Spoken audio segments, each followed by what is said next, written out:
నేను ప్రకటిస్తున్నాను, ఈ క్షణం ఈ వాక్యం వింటూ ఉండగానే, ఈ మాట వింటూ ఉండగానే, ప్రభువా ఈ రోజు నుంచి నువ్వు చెప్పింది చేస్తాను అని గనక మీరు తీర్మానం చేయగలిగితే మీ జీవితంలో కూడా విధేయతకు అద్భుతం జరగబోతుంది.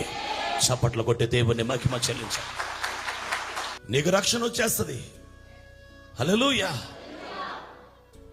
నీకు కుటుంబ పోషణ, సమృద్ధి, దీవెన, వాళ్ళ పిగిలిపోయేంత దీవెన.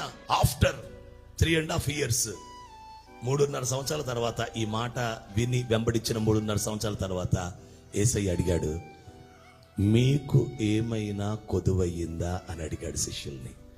లేదు ప్రభువా, మాకేమీ కొదువు లేదు. వీళ్ళకే కాదు, వీళ్ళ ఫ్యామిలీలకు కూడా కొదువు లేదు.